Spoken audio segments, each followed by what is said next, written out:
Some of you know this all too well firsthand. One of our members, Susie Brooks, knows this in a new way today. She lost her son last night. Sidebar, this is why I preach this way.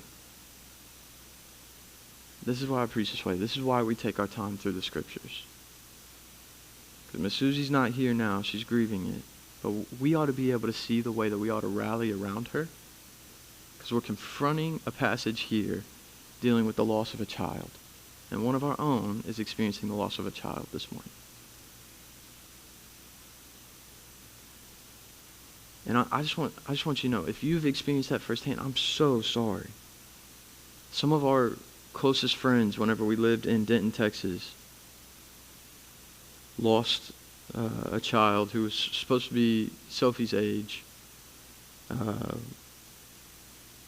Due dates were about a month apart, and he had died before Sophie ever even got here. And we walked through that with them, and it was painful. And the reason why is because you want your children to know at least just an ounce less of the brokenness of this world than you do.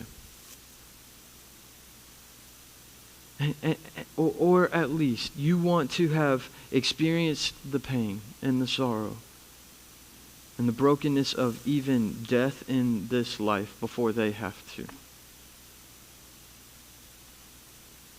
This is the experience of grief. This is knowing the evil of grief. It's a child lost who he certainly thought to be dead. But look at what happens in verse 33. It says, "It's my son's robe. A fierce animal has devoured him."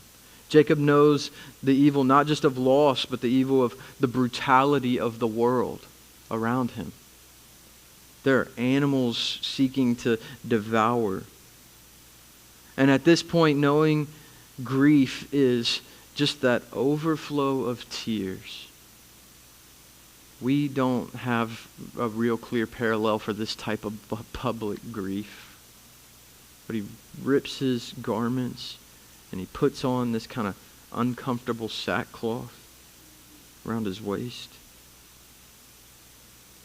And he knows that it's going to be a lifelong effect that it's going to have on him.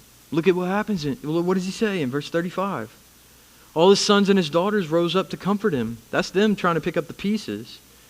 But for Jacob's part, he refused to be comforted and said, "No, I shall go down to Sheol to my son mourning." Sheol, I'm not going to do a whole biblical study on that word Sheol. I did that this week, and so if you're interested, I'd love to talk to you about it. For right now's purposes, you can know that Sheol is just a general term for the grave, the place that people would go whenever they die.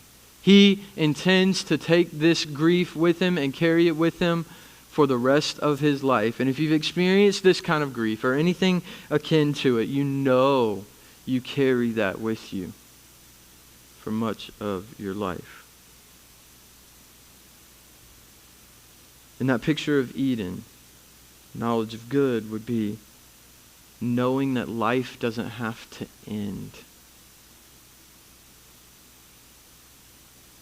But the world that Jacob knows is this knowledge of evil, that this life will end.